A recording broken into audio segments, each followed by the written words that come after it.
Est-ce que c'est vraiment la conscience qui fait notre monde? De redéfinir cette histoire de conscience, puisqu'on semble planer un peu à la surface, de plonger vraiment au cœur de cette conscience. Qu'est-ce que c'est? Comment ça marche? À quoi ça sert? Et qu'est-ce que ça construit comme nouveau monde? Ben déjà, je pense qu'il y a quelques nuances à avoir. On parle de conscience, et être conscient, c'est pas tout à fait la même chose, d'accord? De toute façon, tout ce qui est déjà la conscience, en œuvre, qui se manifeste, d'accord? Donc déjà ça, tout ce qui existe dans l'univers est une manifestation de la supraconscience de la conscience. Maintenant, apprendre, quand on dit « Ah, je suis dans la conscience totale » ou d'un être éveillé, ou j'ai conscience de ça, là, il y a aussi encore des nuances.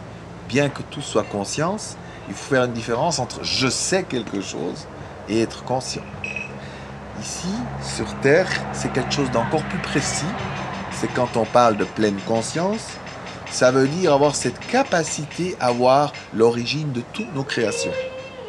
C'est-à-dire que je vois cette plante qui est devant moi, cet accident qui vient de se passer, la maladie qui est en moi, je vois exactement comment j'ai co-créé tout ça. Et ça, c'est quand même très différent parce que les gens ils pensent je ressens un peu l'énergie, je crois aux anges, me voici conscient. Ou me voici chaman en train de faire de la guérison, je suis conscient. C'est seulement en petite partie vrai parce que je peux très bien faire des guérisons en étant conscient de rien du tout. Ça ne veut pas dire que je suis au courant que le monde spirituel existe, que je ressens l'énergie, que je suis conscient de ce que je crée, de qui je suis. Et là, il faut aller dans quelque chose qui est bien plus en amont. On parle de facettes, de côté de ce fameux diamant. Et là, on peut voir qu'on est à l'origine de la création. Qui en moi crée? Quelle est la partie de moi qui va créer cet événement, cette rencontre? Quelle est la partie de moi qui est en train de créer ces montagnes? Parce qu'en même temps, tout ce monde-là, il ne faut pas oublier, y compris mon corps physique, je le crée à chaque instant. Je le crée avec toi, avec toute l'humanité. Ce qui est très proche de moi, je suis beaucoup plus impliqué dans la création. Le fait que cette caméra, cet arbre-là, on est impliqué d'une manière beaucoup plus intense qu'on va dire quelqu'un qui habite de l'autre côté du monde. Mais si je suis conscient des parties de moi qui sont là, qui créent ce moment, il y en a peut-être plusieurs, je deviens vraiment un être conscient. C'est pour ça que les gens font une confusion, et en général, c'est l'ego qui a insufflé au monde cette confusion. Oui, je fais du chamanisme, je suis médium, donc je suis conscient, ce qui n'est pas vrai du tout. Ça peut y amener, mais ce n'est pas du tout le cas. La preuve, c'est qu'en tant que thérapeute, je peux bien être malade. Donc il y a bien quelque chose d'essentiel qui m'échappe. Donc la conscience, c'est d'avoir conscience à un moment donné quelle partie de moi est malade, quelle partie de moi souffre et quelle partie de moi va créer cette maladie. Mais ça va tellement loin puisqu'on est en même temps la Terre, l'univers de matière, nous sommes des créateurs à chaque instant. Donc on est aussi co-créateurs. Des parties tellement puissantes, tellement belles à l'intérieur de nous, elles créent aussi ce monde dans lequel on vit. Et c'est une expérience que j'ai vécue avec mon guide, vraiment. J'en ai pleuré presque toute l'après-midi. C'est des instants comme ça, j'étais à mon volant et puis il me dit, je vais te montrer vraiment cet aspect de vous qui crée même ces montagnes. Et il m'a fait rentrer dans une énergie, donc c'est comme s'il m'accompagnait, c'était incarné en moi. Et puis regarde, ressens. Regarde, tu crées à chaque pas, à chaque souffle de vie, tu crées ces montagnes, tu crées ces paysages, tu crées ces nuages. Et je ressentais pas seulement dans mon intellect, je le vivais. Et c'était tellement beau et une vérité. C'était une vérité qui tombait là en disant ouais c'est vrai. Et en même temps je voyais que je créais au même titre que la montagne qui était en face, je créais mon corps. Au niveau du monde spirituel, de l'énergie, je me sentais comme créateur de tout ça, et y compris mon corps. Donc je voyais que c'était gigantesque. C'était gigantesque. Donc, être conscient, d'abord ici sur Terre, c'est d'avoir cette capacité de voir comment je crée. Chacun des événements dans ma vie, mes rencontres, quelles sont les parties de moi qui rencontrent, c'est très très précis en somme. L'erreur, l'ego nous fait croire que c'est quelque chose de flou. D'accord, on a une tendance, oui, nous sommes tous créateurs, ce genre de mot qui ne veut rien dire. Oui, c'est vrai, ce n'est pas un hasard. C'est toujours souvent l'ego qui parle, parce qu'en réalité, on n'a toujours pas qui en nous crée et comment tout ça s'est mis en place. Ça, c'est la conscience. D'accord ? Et quand on parle, parce que souvent, on est dans une société d'intellectuels, nous sommes des intellectuels, donc je n'ai rien là-dessus. Donc c'est bien de pouvoir cultiver son intellect, mais quand il devient roi et gère le monde avec l'ego, c'est pas bon. Alors souvent, c'est parce que je parle de la conscience, des belles choses, en disant oui, des plans et tout ça, alors on dit tiens, il est conscient. Mais c'est pas forcément vrai. Parce que je peux être un bon philosophe qui sait des choses intellectuellement, mais je ne suis pas encore conscient de ma vie et de tout ce qui se passe à chaque instant. Et ça, c'est une différence fondamentale et dans laquelle on va aller. Les gens vont savoir au fur et à mesure que l'important, c'est de voir comment est créé ce monde, comment est créé... Voilà, d'ailleurs, la maladie nous amène à aller dans ce sens-là. C'est qu'à un moment donné, on va aller chercher. Voilà, le premier stade, c'est qu'on va vouloir guérir de la maladie. Après, on se dit, tiens, je suis tellement dans la souffrance, je vais aller chez un guérisseur. Mais on n'a toujours pas compris. Après, on va aller chercher en amont. Quelles sont les pensées? Mais on n'est toujours pas à la source, d'accord?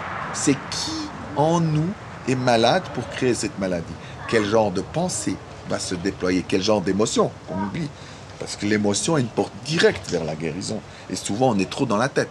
Donc du coup, ça va permettre, ah voilà, j'ai un enfant qui veut juste être tranquille, qui veut être en vacances toute sa vie, comme mes parents, mes grands-parents. Donc du coup, cette partie, elle souffre, comme je lui laisse pas la place, jusqu'à me rendre malade, d'accord? Mais il faut aller à la source. Et il y a une manière de le travailler aussi, parce que souvent les gens ils disent, tiens, oh, j'ai travaillé ça ce week-end. Le fait que je te le dise et que tu dises oui, oui, c'est pas encore la finalité du travail. C'est que vous allez vivre à l'intérieur de vous-même cette partie malade, ressentir la vibration, les pensées négatives, mais surtout l'émotion qui est là, et ensuite de lui donner de l'espace pour vivre. Un enfant, s'il veut être heureux, ben, il faut avoir du temps pour s'amuser. Voilà, tout simplement.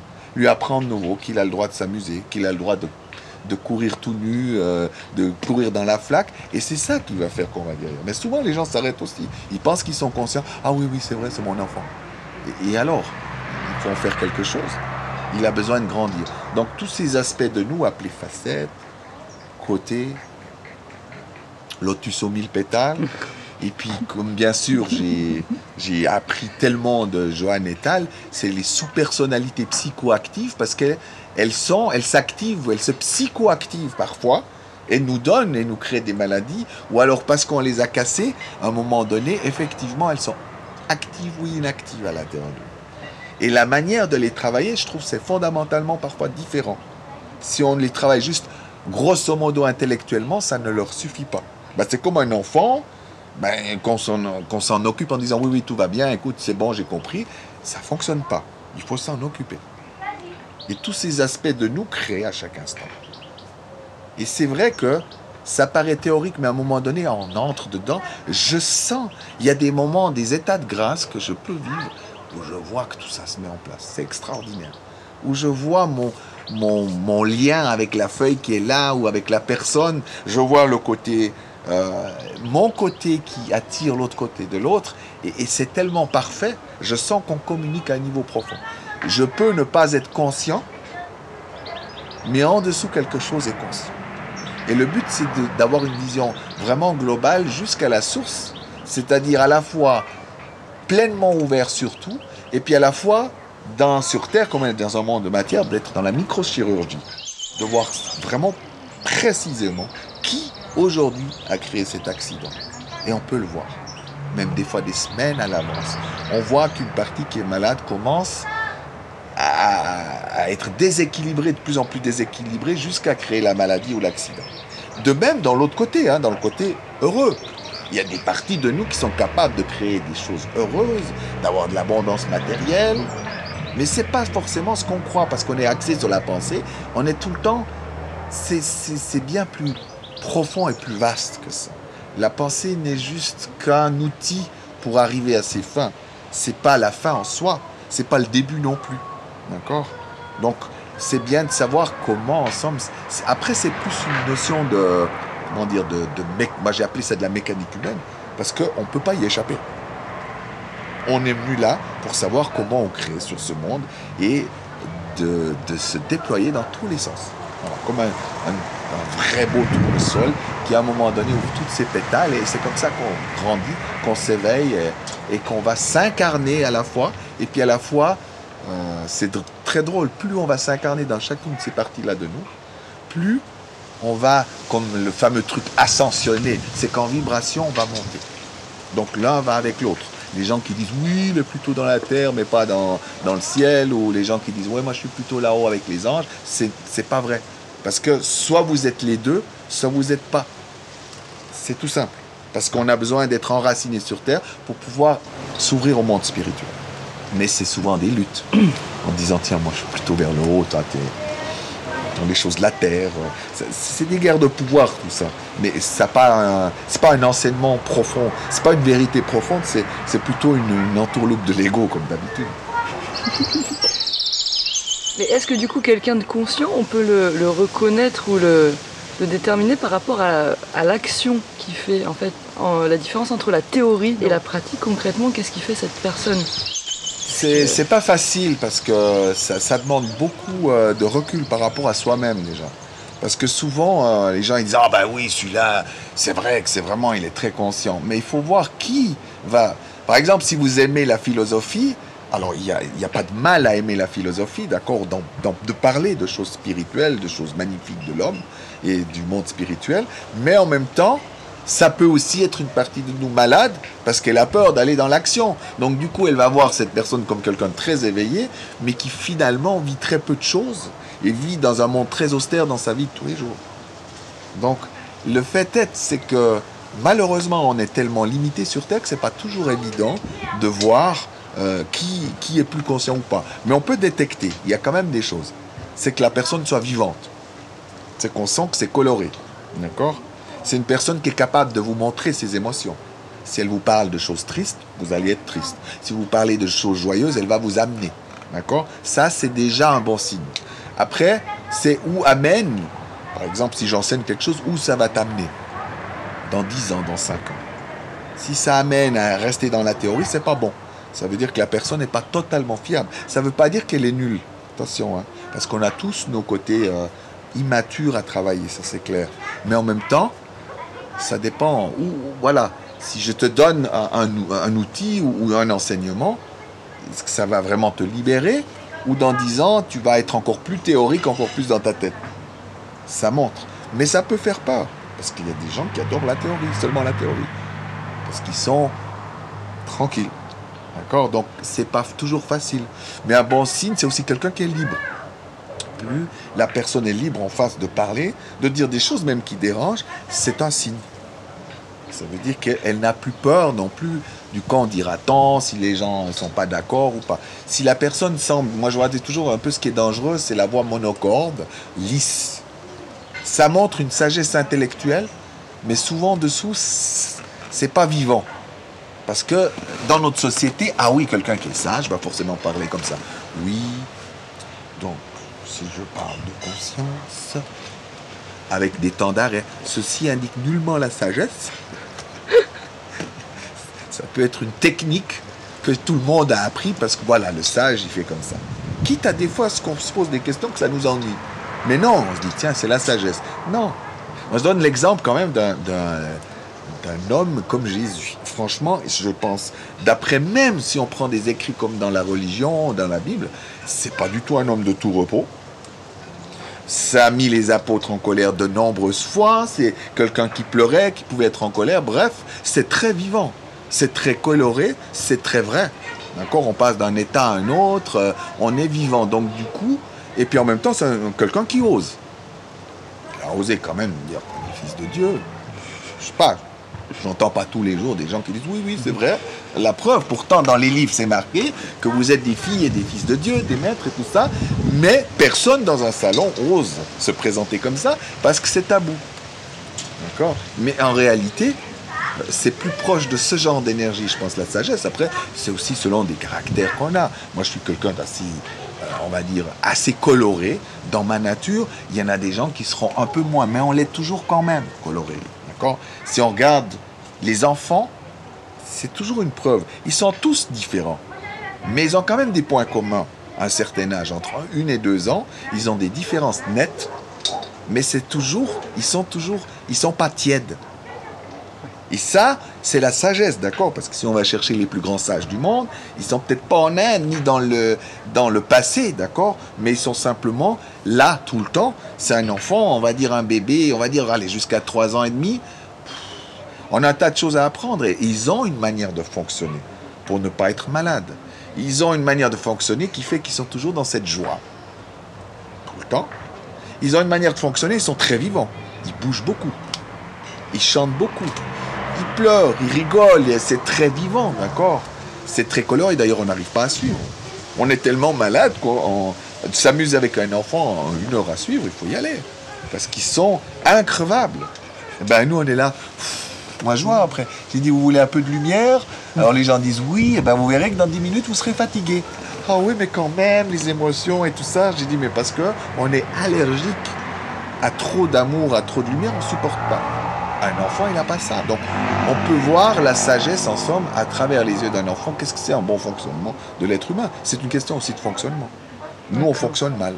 Et donc, l'état de conscience d'un enfant, il est en pleine conscience, c'est juste qu'il ne le sait pas. Oui, parce que quand on est en pleine conscience, ça n'a pas d'importance. Ça n'a pas d'importance. Voilà, on ne va pas se dire, oui, tu sais, je suis dans la pleine conscience, des fois un peu plus, un peu moins, parce que la conscience, ça c'est parce qu'on a envie d'expliquer. Mais quand on l'est vraiment, on n'a pas besoin de ça. On n'a vraiment pas besoin. Et je voyais même plus loin, des fois, on fait ces exercices et je me dis, tiens, on est vraiment tous dans le même bateau, ici en Occident, dans cette manière de penser qu'on est déjà, pas ce qu'on pense, on est pleinement conscient. Je vois quand on fait des exercices, on observe de nos pensées. Alors, je dis, tiens, tu t'assieds sur le siège, tu prends un moment et tu observes. Qu'est-ce qui se passe à l'intérieur? Tu sens parfois des émotions, des pensées, d'accord? Et à partir de là, on déduit qu'on est conscient. Mais c'est qu'on a des égos complètement démesurés. Le fait est, ce qui est intéressant de savoir, c'est justement toutes ces parties-là qu'on ignore tout d'elles, mais qui sont en train de créer notre vie et qu'on ne voit pas. Donc le fait est de s'asseoir ici, c'est un premier pas, d'accord, à juste s'arrêter un moment pour voir qu'on a des pensées, pour voir qu'on a des émotions, pour voir comment on met notre corps. Mais c'est tout. C'est pas pour autant qu'on est devenu super conscient. C'est un pas de plus vers la conscience, d'accord, mais c'est un petit pas. De penser que c'est ça qui va faire qu'on est dans la pleine conscience, c'est ça l'erreur. Et l'ego nous pousse à croire ça. Tiens, maintenant que j'ai vu une ou deux pensées, c'est bon, je suis pleinement conscient. Parce que, comme ça, on ne fait pas le travail sur nous. Il est là tout le temps. Il faut arrêter de croire qu'il y a une seconde où il n'est pas là. Moi, je dirais plutôt la seconde. Profitez de la seconde où il n'est pas là, parce que c'est un moment de liberté énorme. Il est tout le temps là. Même dans ce qu'on croit être des fois la sagesse, eh bien, c'est encore une fois l'inverse. Moi, j'ai remarqué. Il y a une tendance à croire que la sagesse, c'est des fois même des choses qui nous rendent malades. Comme le fait de ne pas bouger. De ne pas vivre nos émotions et de penser qu'on va régler ça avec la tête.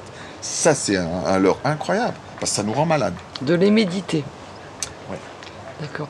Et du coup, l'ego, c'est un mur total à la conscience. C'est le mur. Mais oui, parce qu'en réalité, bon, sans prendre ça comme un ennemi, mais je l'explique dans une autre vidéo, qu'est-ce que c'est vraiment l'ego? Il faut vraiment comprendre ce que c'est. Parce que les gens ne le savent pas. Ils ont beaucoup de peine à savoir ce que c'est. Et en plus, encore plus de peine à savoir comment le travailler. D'accord? Mais dans sa nature même, il est forcément contre tout ce qui vient de l'âme, puisque c'est insécurisant. Et de même, le contact avec les guides, en réalité, plus on est dans un contact où on est uni à nos guides, c'est décapant, c'est déstabilisant, parce que les guides, ils ne vont pas me dire tous les jours, me caresser dans le bon sens du poil, c'est qu'ils vont montrer qu'est-ce qui me rend malade, qu'est-ce qui fait que je suis inadapté, qu'est-ce qui fait que je suis toujours pauvre, qu'est-ce qui fait que mes femmes partent toujours, bref, ils vont nous aider. Donc c'est dérangeant, foncièrement dérangeant pour l'ego. Ça va me faire vivre des émotions. Il va falloir que je me regarde en face. Voilà la conscience qui s'anime. Mais le fait que les guides ne disent jamais rien sur soi-même, c'est pas un bon signe. Ça veut dire que ce n'est pas seulement les guides qui parlent, mais bel et bien l'ego ou des parties de moi malades. Mais des gens ont une tendance à penser, comme j'écris une page comme ça, qu'il n'y a que des choses belles, que c'est que les guides. D'accord. Et du coup, est-ce qu'on peut dire que quand on est en conscience, on est connecté à son âme alors? Oui. Mais comme je dis, personne n'est en conscience à 100%. D'accord? C'est que parfois on l'est, parfois on ne l'est pas. Il y a toujours des choses qui nous échappent. Être en conscience, en pleine conscience, c'est aussi accepter qu'on ne l'est jamais. Parce que c'est toujours en expansion. D'accord? Les êtres spirituels, la pleine conscience, c'est pas qu'ils sont arrivés au bout, puisque tout est infini.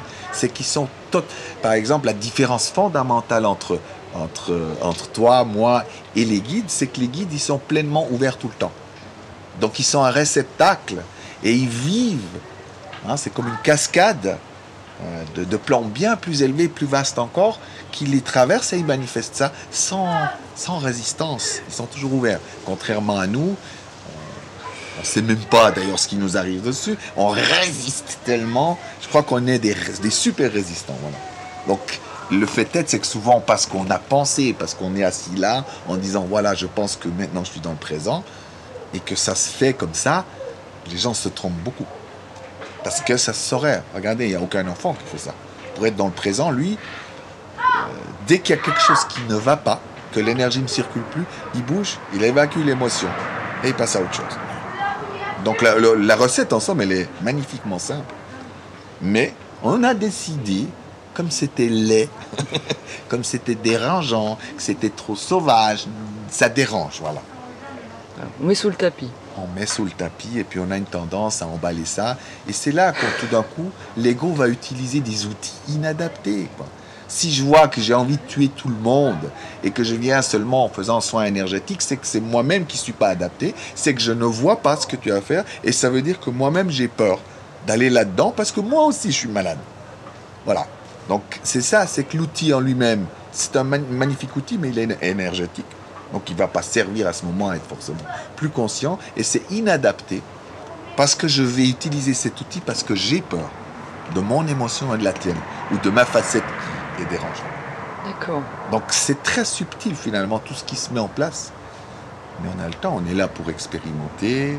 La conscience, c'est quelque chose qu'on est venu comment extérioriser, exprimer au fur et à mesure du temps. Et elle passe puisque sur Terre, on a besoin, comme dans les plans spirituels, hein, on est toujours une énergie infinie qui est dans un centre, qui va se manifester à travers des facettes des côtés, d'accord? Comme le diamant, c'est vraiment, cette image du diamant est tout à fait juste. Alors bien sûr, pour les guides spirituels, ça pose aucun problème de se manifester. Et j'ai vu, contrairement à ce qu'on pense, ils savent se positionner, bien sûr, très souvent comme des maîtres pour nous, d'accord? Ou des parents, j'ai remarqué aussi. Parfois même comme des élèves aussi, parce que c'est là où les gens ils se disent mais oui, parce que des fois je les vois venir en conférence. Et puis je me disais mais qu'est-ce qu'ils savent déjà? Mais l'histoire c'est pas de savoir qui les intéresse, c'est qu'une certaine vérité venue du monde spirituel me traverse et elle va être révélée à travers Jean-Marie qui est unique. Et c'est ça qui les intéresse. Donc ils viennent manger quelque chose, une énergie, parce que c'est une nouvelle expérience. Donc du coup, c'est ça qui est le miracle. C'est que, en somme, naturellement, plus on devient éveillé, plus on sait se positionner aussi en tant qu'élève de la vie qui apprend, qui mange toujours.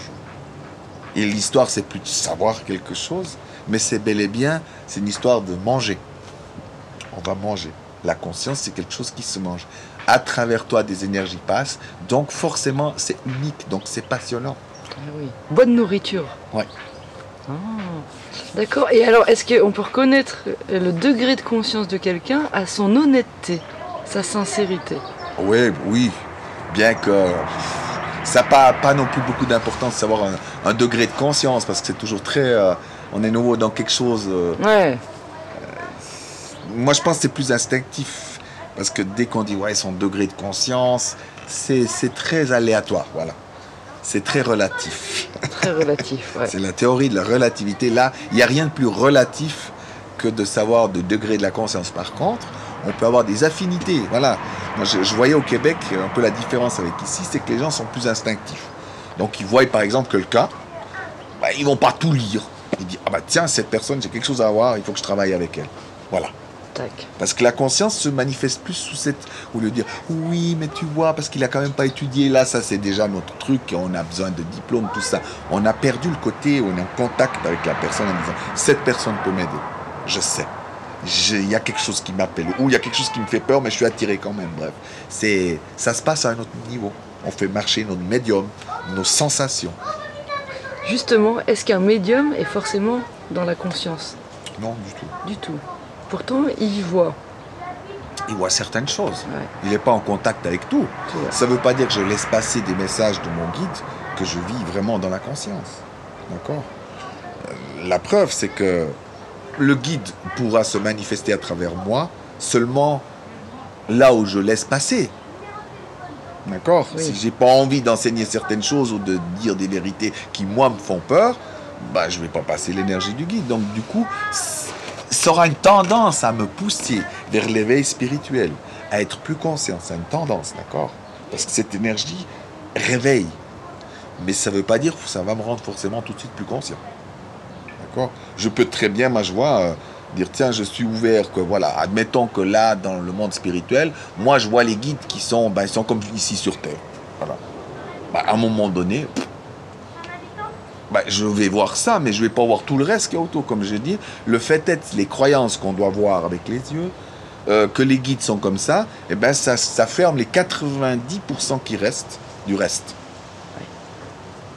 Donc le fait est, ça a une tendance aussi, parfois, avec nos côtés où on croit qu'on est tellement grandiose et merveilleux, ce qui est vrai, mais dans le fait que notre vision de voir, voilà, être un channeling, ça doit forcément être un guide qui vient avec...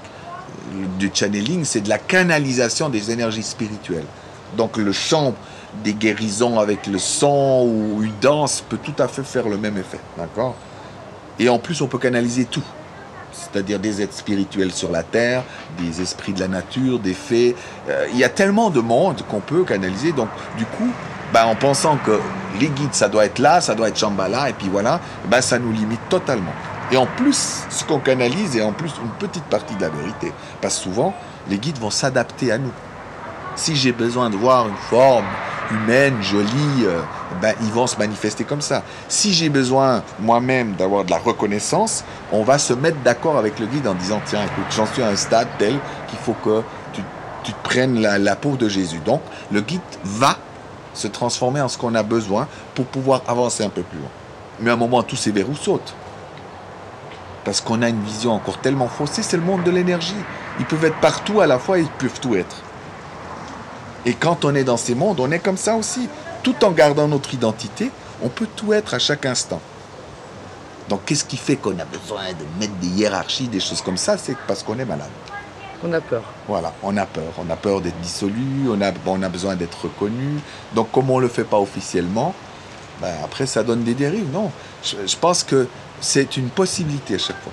Si j'ai été dans mon médium, j'ai voulu le déployer, c'est quand même que j'ai envie d'aller vers un éveil spirituel, j'ai envie de me sentir, qui s'ouvre, qui s'éveille. J'ai envie de pouvoir vraiment instaurer, de planifier, de mettre en place mon chemin de vie. Voilà, ça m'amènera forcément un jour ou l'autre vers la conscience. Mais ce n'est pas un gage de garantie. Je peux très bien être dans ma banque et puis avoir des révélations qu'il faut être un peu plus spirituel et puis m'éveiller aussi. D'accord ? Je peux très bien, et ça arrive souvent, des gens qui travaillent la terre, qui tout d'un coup s'éveillent spirituellement autrement. Et qui sont tout aussi conscients que quelqu'un qui, pendant 20 ans, a fait de la médiumnité ou du chamanisme. Et c'est ça, c'est nouveau nos côtés jugeants qui ont décidé que ça devait être comme ça, pas autrement. Mais on voit bien, voilà. Il y a des gens, tout d'un coup, c'est par l'écologie qui s'éveillent. Il n'y a pas de secret là-dedans. Mais un n'implique pas forcément l'autre. C'est toujours des possibilités. Des possibilités. Et ça se travaille tous les jours, la conscience. Oui. Après, c'est quelque chose qui vient mode de fonctionnement. C'est qu'on a envie de savoir, on devient passionné par la vie. C'est qu'on se dit, tiens, moi j'ai envie de savoir comment j'ai créé toutes ces choses.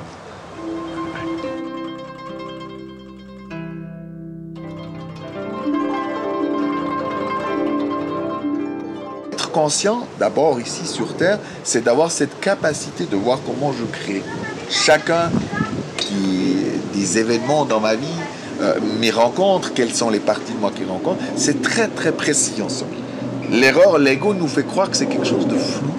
D'accord, on a une tendance, oui, nous sommes tous créateurs, ce genre de mot qui ne veut rien dire. Oui, c'est vrai, ce n'est pas un hasard. C'est toujours souvent l'ego qui parle, parce qu'en réalité, on n'a toujours pas qui en nous crée et comment tout ça s'est mis en place. Ça, c'est la conscience. D'accord ? Et quand on parle, parce que souvent, on est dans une société d'intellectuels, nous sommes des intellectuels, donc je n'ai rien là-dessus. Donc c'est bien de pouvoir cultiver son intellect, mais quand il devient roi et gère le monde avec l'ego, c'est pas bon. Alors souvent, c'est parce que je parle de la conscience, des belles choses, en disant oui, des plans et tout ça, alors on dit tiens, il est conscient. Mais c'est pas forcément vrai. Parce que je peux être un bon philosophe qui sait des choses intellectuellement, mais je ne suis pas encore conscient de ma vie et de tout ce qui se passe à chaque instant. Et ça, c'est une différence fondamentale et dans laquelle on va aller.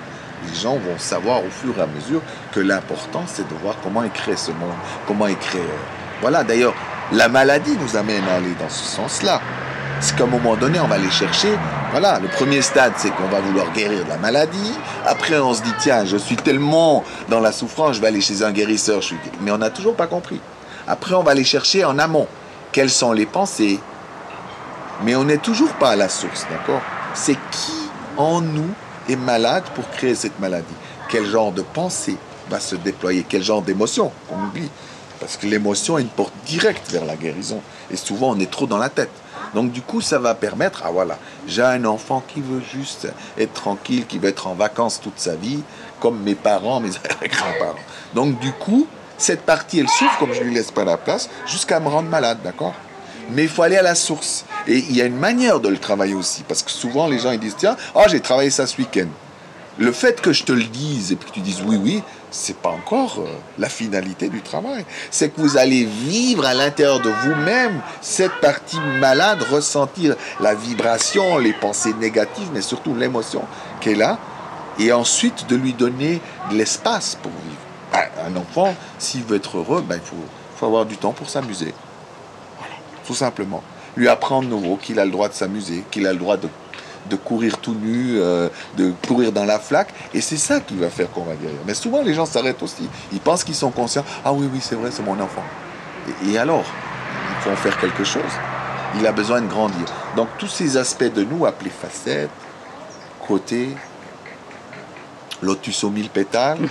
Et puis, comme bien sûr, j'ai appris tellement de Johann Ettal, c'est les sous-personnalités psychoactives parce qu'elles s'activent, elles se psychoactivent parfois et nous donnent et nous créent des maladies, ou alors parce qu'on les a cassées, à un moment donné, effectivement, elles sont actives ou inactives à l'intérieur de nous. Et la manière de les travailler, je trouve, c'est fondamentalement parfois différent. Si on les travaille juste grosso modo intellectuellement, ça ne leur suffit pas. C'est comme un enfant, qu'on s'en occupe en disant oui, oui, tout va bien, écoute, c'est bon, j'ai compris, ça ne fonctionne pas. Il faut s'en occuper.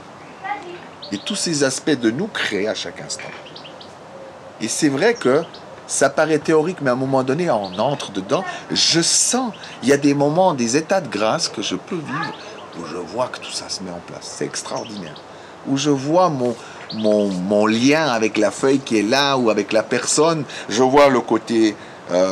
mon côté qui attire l'autre côté de l'autre, et c'est tellement parfait, je sens qu'on communique à un niveau profond.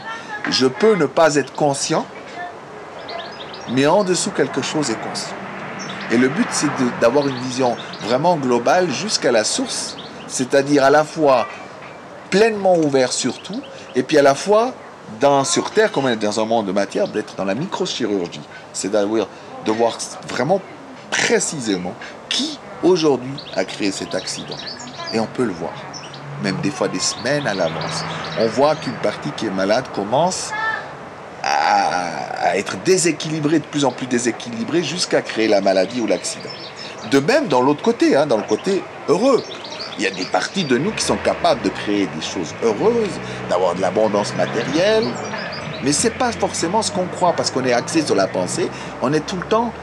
C'est bien plus profond et plus vaste que ça. La pensée n'est juste qu'un outil pour arriver à ses fins. C'est pas la fin en soi, c'est pas le début non plus. D'accord? Donc, c'est bien de savoir comment ensemble. Après, c'est plus une notion de, comment dire, moi j'ai appelé ça de la mécanique humaine, parce qu'on ne peut pas y échapper. On est venu là pour savoir comment on crée sur ce monde et de se déployer dans tous les sens. Voilà, comme un vrai beau tournesol qui à un moment donné ouvre toutes ses pétales, et c'est comme ça qu'on grandit, qu'on s'éveille et qu'on va s'incarner à la fois. Et puis à la fois, c'est très drôle, plus on va s'incarner dans chacune de ces parties-là de nous, plus on va, comme le fameux truc ascensionner, c'est qu'en vibration on va monter. Donc l'un va avec l'autre. Les gens qui disent oui, il est plutôt dans la terre mais pas dans le ciel, ou les gens qui disent ouais, moi je suis plutôt là-haut avec les anges, c'est pas vrai. Parce que soit vous êtes les deux, soit vous n'êtes pas. C'est tout simple. Parce qu'on a besoin d'être enraciné sur terre pour pouvoir s'ouvrir au monde spirituel. Et oui, oui, oui. Mais c'est souvent des luttes. En disant tiens, moi je suis plutôt vers le haut, toi t'es dans les choses de la terre. C'est des guerres de pouvoir tout ça. Mais c'est pas un enseignement profond, c'est pas une vérité profonde, c'est plutôt une entourloupe de l'ego comme d'habitude. D'accord. Mais est-ce que du coup quelqu'un de conscient, on peut le reconnaître ou le déterminer par rapport à l'action qu'il fait? En fait, la différence entre la théorie d'en parler, de dire je suis conscient, et la pratique concrètement, qu'est-ce qui fait cette personne? Pour savoir aussi avec qui on traîne, quoi. C'est pas facile parce que ça demande beaucoup de recul par rapport à soi-même déjà. Parce que souvent, les gens ils disent « Ah ben oui, celui-là, c'est vrai que c'est vraiment, il est très conscient. » Mais il faut voir qui va... Par exemple, si vous aimez la philosophie, alors il n'y a pas de mal à aimer la philosophie, d'accord, de parler de choses spirituelles, de choses magnifiques de l'homme et du monde spirituel, mais en même temps, ça peut aussi être une partie de nous malade parce qu'elle a peur d'aller dans l'action. Donc du coup, elle va voir cette personne comme quelqu'un de très éveillé, mais qui finalement vit très peu de choses et vit dans un monde très austère dans sa vie de tous les jours. Donc le fait est, c'est que malheureusement, on est tellement limité sur Terre que ce n'est pas toujours évident de voir qui est plus conscient ou pas. Mais on peut détecter, il y a quand même des choses. C'est que la personne soit vivante. C'est qu'on sent que c'est coloré. D'accord ? C'est une personne qui est capable de vous montrer ses émotions. Si elle vous parle de choses tristes, vous allez être triste. Si vous parlez de choses joyeuses, elle va vous amener. D'accord ? Ça, c'est déjà un bon signe. Après, c'est où amène, par exemple, si j'enseigne quelque chose, où ça va t'amener ? Dans 10 ans, dans 5 ans. Si ça amène à rester dans la théorie, c'est pas bon. Ça veut dire que la personne n'est pas totalement fiable. Ça ne veut pas dire qu'elle est nulle. Attention, hein, parce qu'on a tous nos côtés immatures à travailler, ça c'est clair. Mais en même temps, ça dépend. Voilà, si je te donne un outil ou un enseignement, est-ce que ça va vraiment te libérer? Ou dans 10 ans, tu vas être encore plus théorique, encore plus dans ta tête? Ça montre. Mais ça peut faire peur. Parce qu'il y a des gens qui adorent la théorie, seulement la théorie. Parce qu'ils sont tranquilles. D'accord? Donc, c'est pas toujours facile. Mais un bon signe, c'est aussi quelqu'un qui est libre. Plus la personne est libre en face de parler, de dire des choses même qui dérangent, c'est un signe. Ça veut dire qu'elle n'a plus peur non plus du quand dira-t-on, si les gens ne sont pas d'accord ou pas. Si la personne semble, moi je vois toujours un peu ce qui est dangereux, c'est la voix monocorde, lisse. Ça montre une sagesse intellectuelle, mais souvent dessous, c'est pas vivant. Parce que dans notre société, ah oui, quelqu'un qui est sage va forcément parler comme ça. Oui, donc si je parle de conscience, avec des temps d'arrêt, ceci indique nullement la sagesse. Ça peut être une technique que tout le monde a appris parce que voilà, le sage, il fait comme ça. Quitte à des fois ce qu'on se pose des questions que ça nous ennuie. Mais non, on se dit, tiens, c'est la sagesse. Non. Moi, je donne l'exemple quand même d'un homme comme Jésus. Franchement, je pense, d'après même si on prend des écrits comme dans la religion, dans la Bible, c'est pas du tout un homme de tout repos. Ça a mis les apôtres en colère de nombreuses fois. C'est quelqu'un qui pleurait, qui pouvait être en colère. Bref, c'est très vivant. C'est très coloré, c'est très vrai. D'accord ? On passe d'un état à un autre, on est vivant. Donc du coup, et puis en même temps, c'est quelqu'un qui ose. Il a osé quand même dire qu'il est fils de Dieu. Je sais pas, J'entends pas tous les jours des gens qui disent oui, oui, c'est vrai. La preuve, pourtant, dans les livres, c'est marqué que vous êtes des filles et des fils de Dieu, des maîtres et tout ça. Mais personne dans un salon ose se présenter comme ça parce que c'est tabou. D'accord? Mais en réalité, c'est plus proche de ce genre d'énergie, je pense, la sagesse. Après, c'est aussi selon des caractères qu'on a. Moi, je suis quelqu'un d'assez, on va dire, assez coloré. Dans ma nature, il y en a des gens qui seront un peu moins, mais on l'est toujours quand même coloré. D'accord? Si on regarde les enfants, c'est toujours une preuve. Ils sont tous différents, mais ils ont quand même des points communs à un certain âge. Entre 1 et 2 ans, ils ont des différences nettes, mais c'est toujours, ils sont pas tièdes. Et ça, c'est la sagesse, d'accord? Parce que si on va chercher les plus grands sages du monde, ils sont peut-être pas en Inde ni dans le passé, d'accord? Mais ils sont simplement là tout le temps. C'est un enfant, on va dire un bébé, on va dire allez, jusqu'à 3 ans et demi. On a un tas de choses à apprendre et ils ont une manière de fonctionner pour ne pas être malade. Ils ont une manière de fonctionner qui fait qu'ils sont toujours dans cette joie. Tout le temps. Ils ont une manière de fonctionner, ils sont très vivants. Ils bougent beaucoup. Ils chantent beaucoup. Ils pleurent, ils rigolent, et c'est très vivant, d'accord? C'est très coloré, d'ailleurs on n'arrive pas à suivre. On est tellement malade, quoi. S'amuser avec un enfant en 1 heure à suivre, il faut y aller. Parce qu'ils sont increvables. Et ben nous on est là, moi je vois après. J'ai dit, vous voulez un peu de lumière?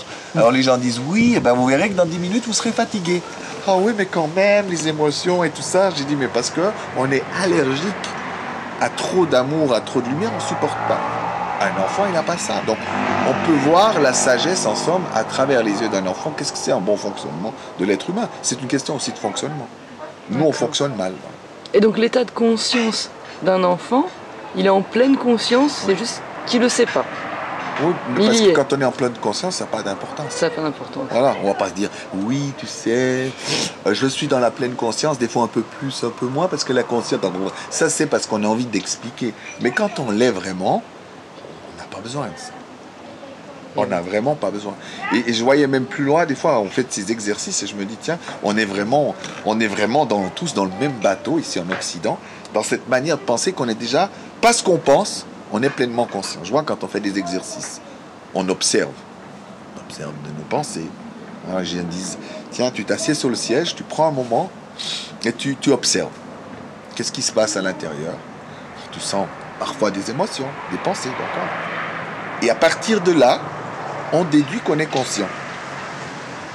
Mais c'est qu'on a des égos complètement démesurés. Le fait est, ce qui est intéressant de savoir, c'est justement toutes ces parties-là qu'on ignore tout d'elles, mais qui sont en train de créer notre vie et qu'on ne voit pas. Donc le fait est de s'asseoir ici, c'est un premier pas, d'accord, à juste s'arrêter un moment pour voir qu'on a des pensées, pour voir qu'on a des émotions, pour voir comment on met notre corps. Mais c'est tout. C'est pas pour autant qu'on est devenu super conscient. C'est un pas de plus vers la conscience. Ça sert à quoi d'être conscient, en fait? Est-ce que ça prépare le nouveau monde de demain? Les nouvelles générations conscientes? On entend ça. Génération consciente. Ça évitera de vivre dans un monde tel qu'on vit. On est quand même sur une planète extraordinaire. C'est tellement beau, la planète Terre. Il y a tellement de choses à expérimenter. Les paysages sont si magnifiques, les gens aussi. Donc ça permettra de sortir de la guerre, des jeux de pouvoir. Ça permettra peu à peu d'avoir pas... Quand on voit que des gens n'ont pas leur faim, que d'autres ont presque tout, s'ils luttent pour l'énergie, bref, toutes ces choses-là, et puis s'ils luttent pour le pouvoir, ensemble toujours et encore, montrer qui a le plus de pouvoir, qui va régner le plus sur le monde, ça évitera tout ça ensemble. On va pouvoir sortir peu à peu sur cette planète Terre de tous ces jeux-là qu'on a fait depuis bien des milliers d'années, voire même plus. Donc du coup, c'est quand même quelque chose qui vaut la peine d'être vécu. On n'a pas encore idée de ce que c'est de vivre en paix. Déjà, il y aura du boulot pour un peu réparer tout ce qu'on a fait. Au niveau climatique, au niveau des énergies, il y a beaucoup de choses à faire. Même au niveau de nos corps aussi, de leur donner une lettre de noblesse pour qu'ils soient en santé, vivants. Et donc, il y a de quoi faire. Donc, la conscience va permettre d'aller d'un monde à un autre monde. Mais peut-être pas comme souvent on a envie de le montrer Oui, que c'est... Parce que beaucoup de gens qui ont tellement peur de vivre, ils se disent, tiens, on va rentrer dans la 55e dimension la semaine prochaine. Non, il y a tout un travail de conscience à faire. Il y a un travail de changer des comportements. Il y a un travail à faire sur nous-mêmes, sur chacun d'entre nous-mêmes, par rapport au monde, par rapport à soi-même. Donc ça, c'est nécessaire puisqu'on est venu faire ça. Donc les gens qui pensent qu'on va pouvoir faire sans, c'est une erreur. On est venu sur Terre travailler nos émotions, travailler toutes ces parties-là de nous, notre lien avec l'autre. Bref, tout ça reste. Simplement, l'énergie qui vient est propice à ce qu'on devient conscient, parce que les choses se voient de plus en plus, ça va de plus en plus vite. Moi, je vois des fois, pour des choses, quand je sors pas une colère, ou direct, ça me fait mal dans le foie, donc je sens, je peux plus laisser pendant 3, 4, 6 mois ou une année en disant, tiens, je vais planquer ça. Ça vient difficile. Et plus je travaille sur moi, plus je m'éveille à moi-même et au monde, plus ça vient naturel. Voilà. À quoi ça sert? À quoi ça sert? Et du coup, c'est aussi une forme d'auto-guérison au final. Oui. Voilà. D'accord. Ouais, bien sûr, c'est la guérison. C'est la guérison. C'est la guérison qui se fait. Et puis encore, là, on a une vision aussi limitée. La guérison ne veut pas dire qu'on n'a plus du tout d'émotions ni de maladies. C'est qu'on est toujours dans un processus où dès que quelque chose arrive, on a déjà tout le cheminement des parties de nous qui créent ces choses-là. Donc la maladie, elle devient courte, presque de plus en plus inexistante, mais elle est là quand même pour nous apprendre quand même sur la vie. En somme, c'est pas grave.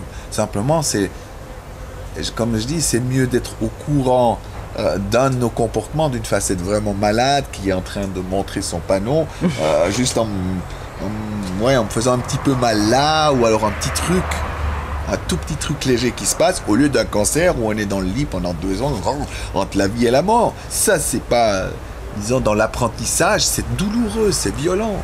Ou alors qu'il faut que ça pète dans une famille, qu'il y ait des choses horribles qui nous arrivent. On peut faire autrement.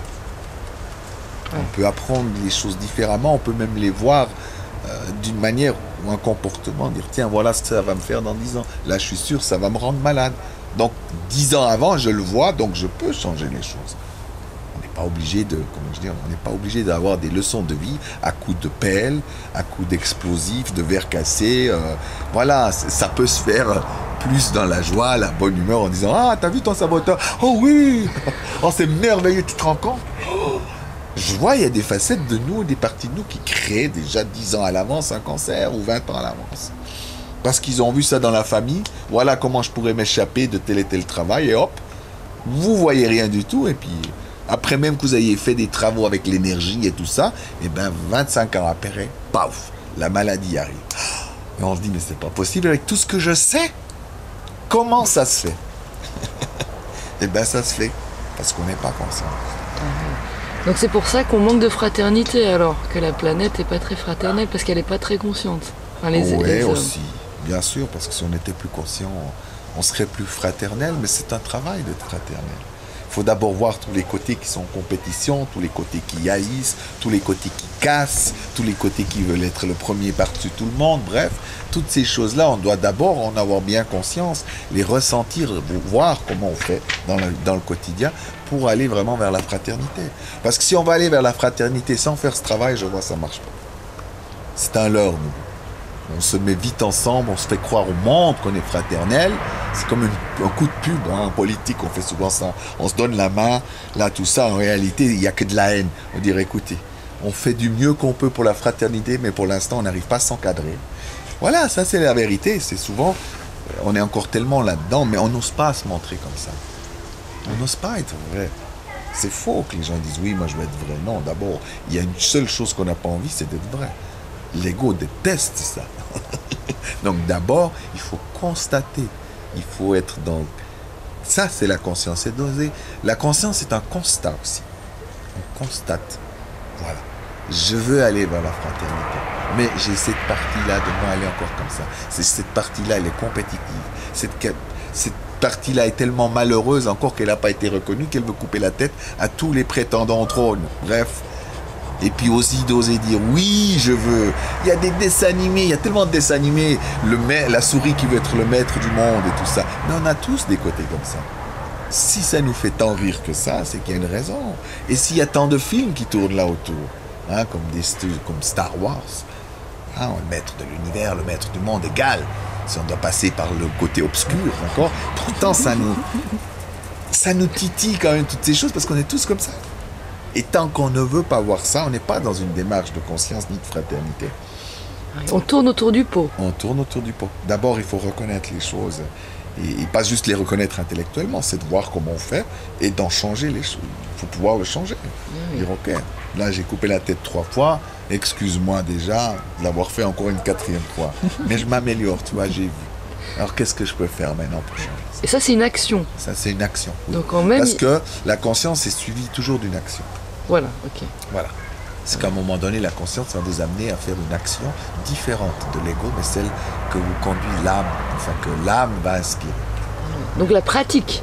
La pratique. La pratique. Alors, après, on est vraiment dans la pratique. Tout ce qui se passe seulement dans la tête, c'est pas la conscience, c'est ce qu'on appelle l'ego.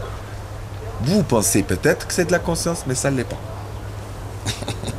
Oui, donc on peut se reconnaître en tant que tourneur autour du pot si on voit qu'on n'est que dans la tête et qu'on fait concrètement rien. On est très théorique. On en revient toujours au même, d'aller nettoyer ce corps émotionnel. Pas seulement, le corps émotionnel est une chose, mais il faut aussi s'occuper du corps mental. Le corps mental, il est aussi là pour quelque chose, mais des fois, oui, c'est bon de faire de la visualisation positive des projets, je suis tout à fait d'accord, mais ce n'est pas suffisant. Ce n'est pas la source de toutes les choses. C'est une partie, une petite partie même, parce qu'en réalité, derrière le monde émotionnel, souvent est beaucoup plus puissant. Il réagit le monde, d'accord? Et deuxièmement, il y a des parties de nous. Donc si on les laisse là, en pensant que c'est juste les pensées, il y a tout à s'occuper. Hein. C'est la médecine holistique, d'accord? On va s'occuper de tous les corps, d'avoir une hygiène pour tous ces corps, mais après s'occuper du monde encore plus profond, du monde des facettes, hein, de ce fameux diamant, qui fait que c'est des véhicules qu'on a, en somme, créés pour créer ce monde, pour vivre ici sur Terre et ailleurs dans les autres mondes aussi. D'accord? Ce sont des énergies, elles représentent des énergies précises, ces facettes-là. Hein, d'où le nom de personnage intérieur, parce que ce sont vraiment des personnages manifestés, une énergie précise. D'accord. Donc on peut dire que la conscience, pour finir, est magique, puisque c'est la clé de la paix. Elle est toujours magique, mais la conscience est magique. Imagine-toi que la conscience, c'est tout. C'est tout ce qui est à travers cet univers visible, invisible, et de chaque être, je veux dire, c'est énorme. On n'a pas idée de ce que c'est, encore. Un peu que, en somme, quand on est à l'intérieur, on respire la conscience. Il y a quelque chose qui fait qu'on sait qu'on est dedans. Mais c'est très rare, entendons-nous. C'est pas le fait, justement, seulement d'y penser qu'on se dit, tiens, maintenant, fièrement, je suis conscient. Mais on n'a encore rien fait. Non, il y a les deux. On a besoin de constater des choses et on a besoin d'agir en conséquence. Et si tu devais donner un petit exemple concret comme un exercice pour aider quelqu'un qui a envie d'aller s'améliorer là-dedans, de s'éveiller, de prendre conscience? C'est tellement vaste, il y en a tellement d'exercices, il y a tout qui va rendre un peu plus conscient. Mais le plus simple, c'est qu'il n'y a qu'à suivre un enfant. C'est-à-dire par exemple, moi j'aimais beaucoup ce côté où il fait sa crise. C'est qu'ensemble, on sent qu'on n'y arrive pas. Au lieu d'y réfléchir, on fait une crise totale avec notre corps, nos émotions. Ça, très souvent, ça a un côté extra. Comme ça vous libère de l'ego, des émotions toxiques, des pensées toxiques. Tout ça à la fois, c'est incroyable comme ça nous verticalise et comme on se sent inspiré. Et ça nous met en conscience. Alors tout de suite, les gens vont dire, oui, mais on n'est pas obligé. Faites-le d'abord. Vous allez voir. Parce que si vous arrivez à le faire comme un enfant, ça veut dire que vous devenez très libre. Donc, une capacité à être connecté à son âme très rapide. C'est certainement un des meilleurs exercices au monde. La crise. En respectant bien sûr son environnement, d'accord? Le but, c'est pas de montrer aux gens, c'est de voir qu'est-ce que ça fait.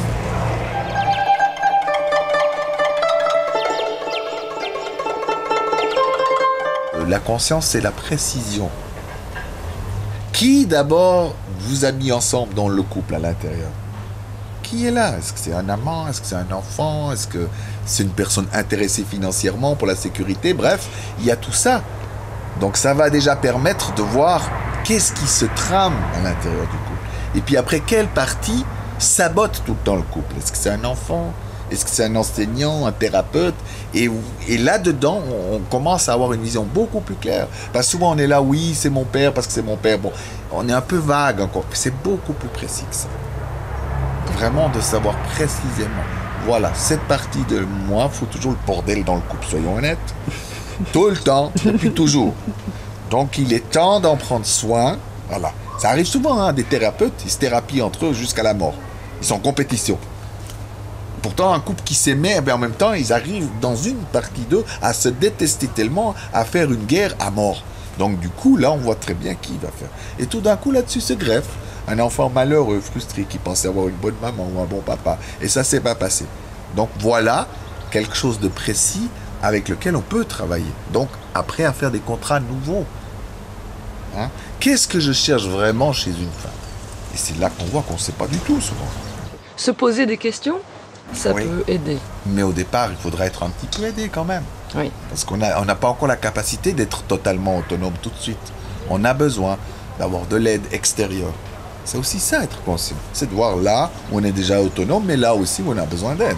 Oui. Parce que, entre nous, soit dit, on n'est pas capable d'être encore à 100% autonome.